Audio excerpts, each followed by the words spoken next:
Today's lesson is about interpreting scale drawings and working with word problems. So yesterday we learned about just increasing by scale, and today we're going to learn about word problems, which is just an extension of yesterday's material.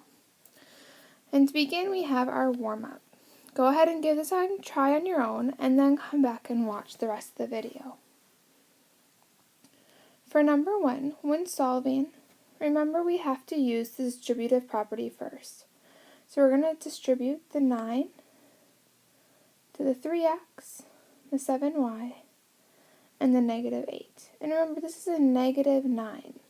So negative 9 times 3, negative 27x,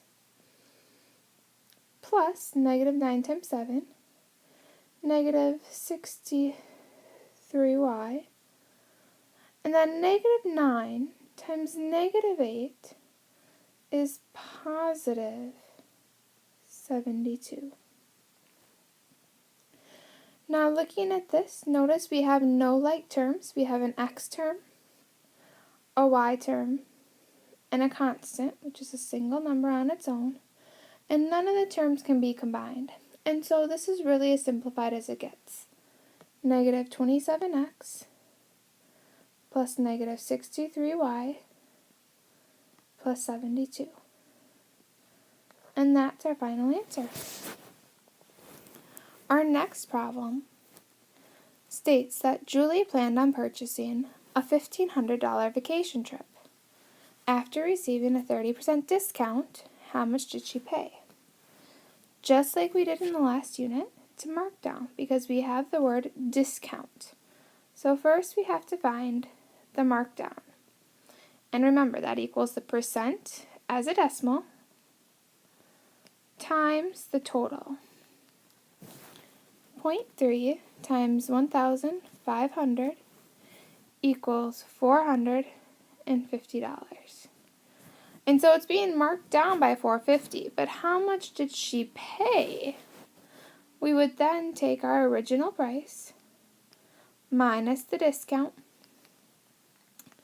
and that will equal $1,050. And that's how much she ended up paying in total. Our first story problem today says that I took a picture and had it printed on 4-inch by 6-inch paper. However, I now want to enlarge the picture by a scale of 1 to 3. What are the new dimensions of my picture? So, in here we have a scale of 1 to 3. So we are going for every 1 inch, we want it in our new enlarged picture to be 3 inches. And when it comes to word problems, always use pictures.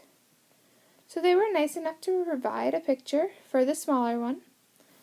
In our enlarged picture, I'm going to draw over here.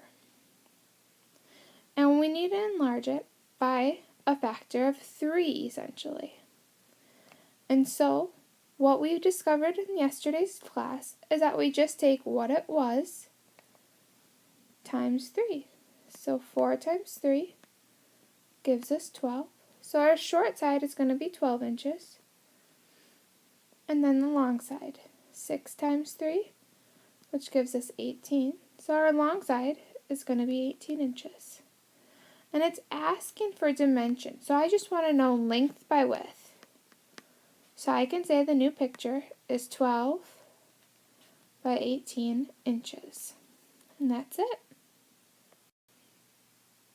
Our next story problem says that my grandpa built a triangular sandbox. The plans that he followed showed the image below. If he used a 1 to 20 scale when building the sandbox, what was the perimeter of the finished product? And so it gives us the scale right in our story problem. And so we're going to be increasing it, that for every 1 in the small triangle, it's going to be 20 in our larger triangle. So let's go ahead and draw the large triangle.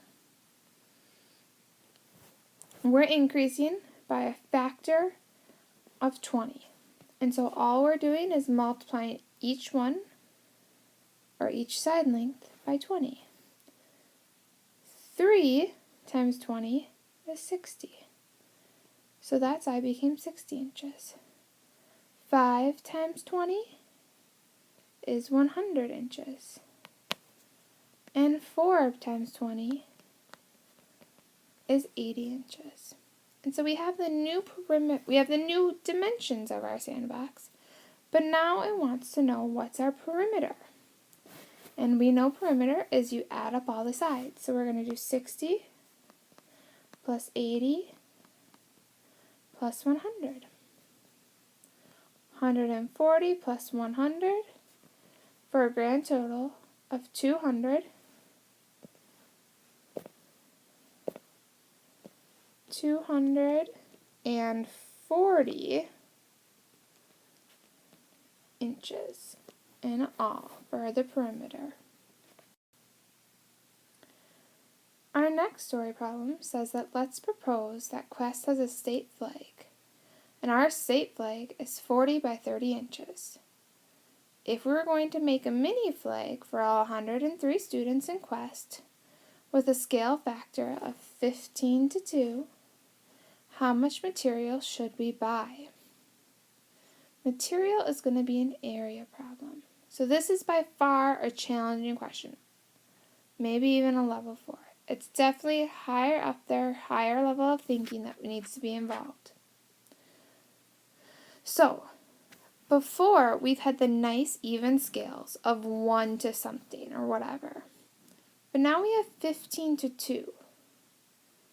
Note that the larger number is first because the first flag is much larger. We're no longer increasing, we're decreasing size. And so for this, I'm going to set up a proportion. It already gave us that it's 4 inches high. Now let's figure out what 40 will reduce to. So I'm going to say 15 over 2, the big flag to the small flag, equals our big flag of 40 over what for our small flag? Cross multiply, 15x equals 80. And then 80 divided by 15 leaves us with x equals 5.33. So we can say that the length of our flag is 5.33 inches by using a proportion with our scale factor, like we did yesterday. However, we're not done. We need 103 flags of this area, and how much material would that be? So first, I would suggest find the area of one flag. So one flag, the area equals the base times the height. So 5.33 times 4. And when we figure that out, 5.33 times 4 gives us an area for one flag of 21.32 square inches. Now, if we would need to make 103 flags, we need 103 times the area. So we take 21.32 times 103 of them, and that gives us a grand total of 2,195.96 square inches of material. And now when you buy fabric, you would not buy it in square inches, you would buy it in yards. And so we could convert this even further and figure out how many yards of fabric we may need. But for today, we're going to leave it right here. Some things to leave you with before you begin your assignment is note that the other videos I put up on Blackboard are really, really great videos to watch if my lesson didn't go in depth enough. They break down individual concepts and present them to you in another way. So I would strongly suggest looking at the links on Blackboard. Also, don't forget to finish your 10 marks, and you have a formative on Friday. Have fun!